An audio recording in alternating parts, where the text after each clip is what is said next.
What's up with Mrs. Norris and Crookshanks? Did Dumbledore even know Hermione and Ron? What did Crabbe and Goyle do in their free time? Welcome to the Pottership Podcast, where we chat about the beloved Potter characters and their relationships. We dissect, speculate, and outright laugh our way through headcanons. So, all aboard! Don't forget, our shows are rated O for of-age wizards. That means if you have to ask your parents' permission for anything, you might want to come back later. If you get to stay, though, remember this show contains spoilers, discussions of alcohol, discussions of sex, and all those other things that you probably need to be of age to hear. Thanks. Hey, everybody, it's Mel, mother to Cantus and Butterbeer, owner of Wands and Happy Puff. Hey, it's your resident Ravenclaw TC, mother to Little Lupin. I almost forgot my dog's names, and Baby Petfoot. And excited Ravenclaw because we have a slightly new voice with us tonight. And that brings us to the missing Sam, who is sick. So we are recording these next couple of quarter episodes with special guest stars. And we have our first one tonight, Miss Lydia the Slytherin. Welcome, Lydia. Hello.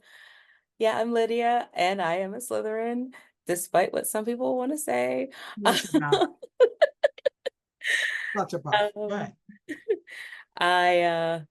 Let's see, my wand is Laurel with Unicorn, and it is 13 and a quarter. Whoa. Suck it, Sam.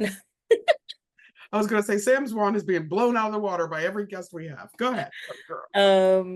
What I love about my wand is that it has pliant flexibility. Ooh. So, yes. And my favorite character is actually one we're talking about tonight. I love Tonks because she's awesome. Yeah, she is. That she is, and a Hufflepuff. Yep. Kind of like, just coincidentally, kind of like Lydia. Anyway. No, that means we get along very well because Slitherpuff relationships. Sure, right. In very fact, true, very true.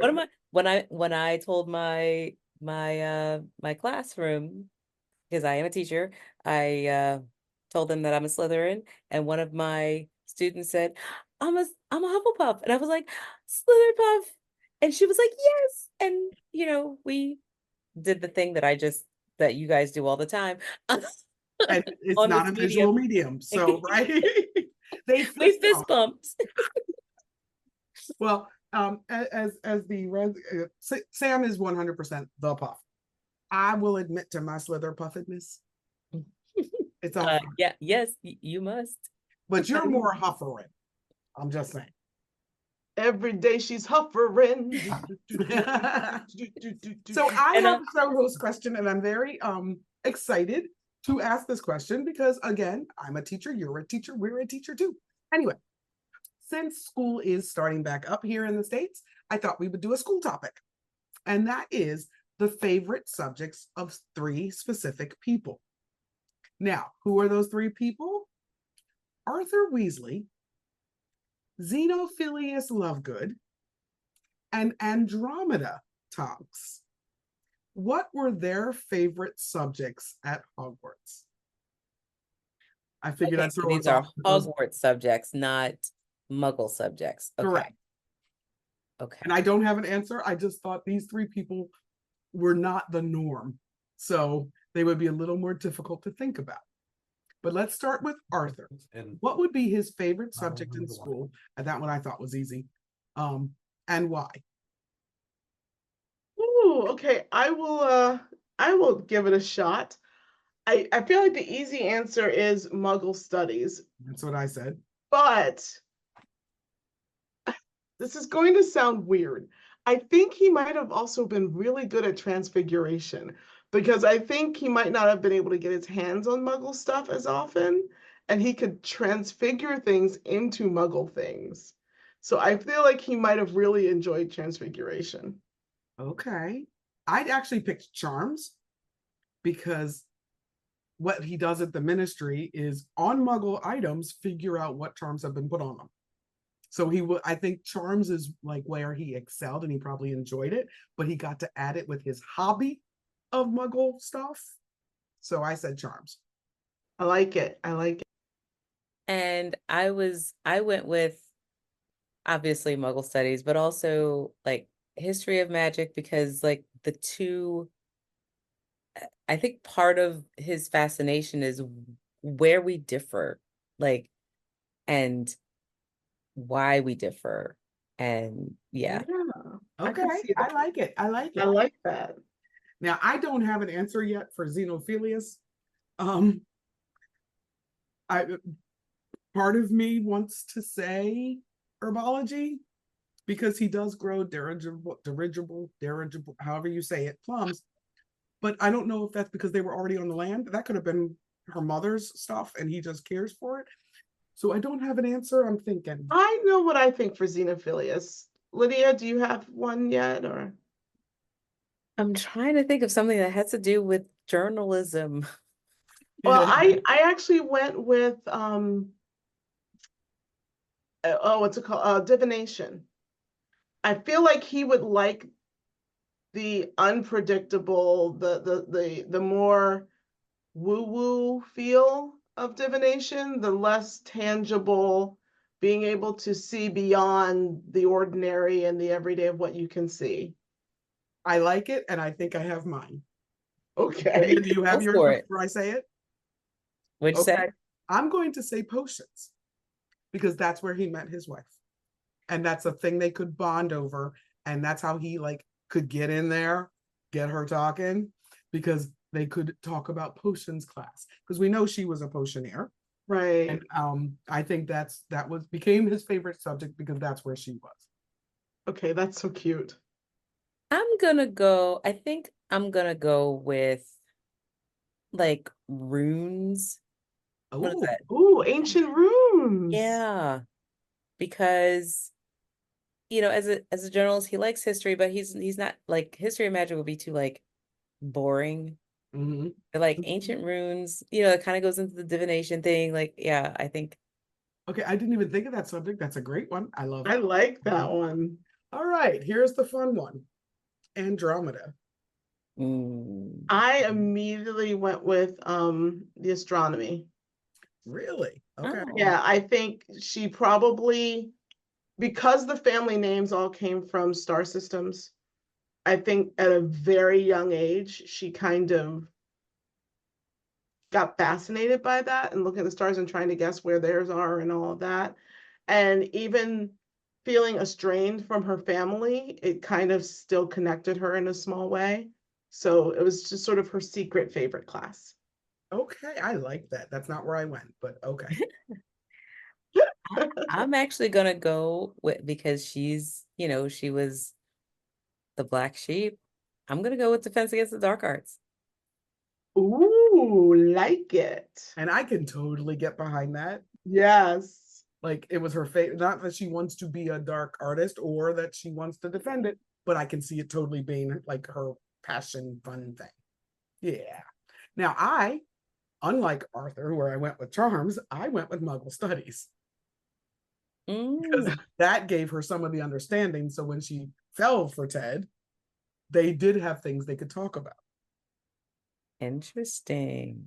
Yeah, yeah. I I like just that. made that up, but I like it. Okay. So our cannonball this week is having you here, Lydia. So we're excited. Thank you.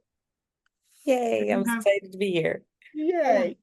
So TC, Lydia already hinted, but what's our topic for this first quarter of our quarter series? So 109 in one quarter, we are talking about Nymphadora Tonks and Kingsley Shacklebolt, and a little side dish of their relationship to Dumbledore. I like it. I like it. Mhm. All right. So we have done both Tonks and Kingsley at different times. Mhm. But just a reminder for those who have not read the books recently, she's a puff, therefore awesome. She does take part in the Battle Department of Ministries. She fires a stunning spell at Lucius, duels Bellatrix. See, I said that. and gets knocked out by her. Because she's Bella bitch. She's the one that saves Harry after Draco breaks his nose and leaves him on the train. She's a relatively new R. She trained under Mad Eye Mooney. She's carefree. She's fun. She's young. She's clumsy. She's clumsy as all hell. She matures very quickly throughout the war. And she does face death because she sees Sirius go. And obviously, she falls for Remus, and we know their story. And she was born in 1973. Kingsley was born in the 60s. It does not say exactly when.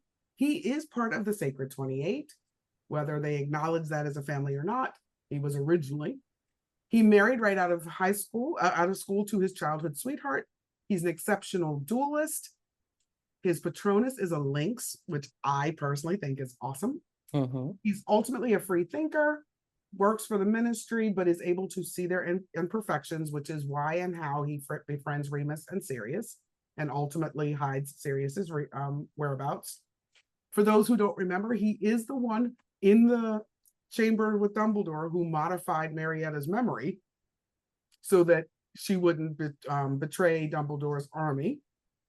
Very smart, good with muggles. He is the manager of the Muggle Prime Minister. Even the Dursleys didn't hate him because he was, quote, normal. He fought his way out of being captured, so he's really good fighting. He fought with Slughorn and Minerva against Voldy. He becomes the Minister of Magic. He bans Dementors. He appoints Harry as head R ultimately. Changes and revolutionizes the ministry. And after 21 years, he hands it all over to Hermione because he's smart. So that's our overview of who these two people are. We also know who Dumbles is, who Melissa doesn't hate.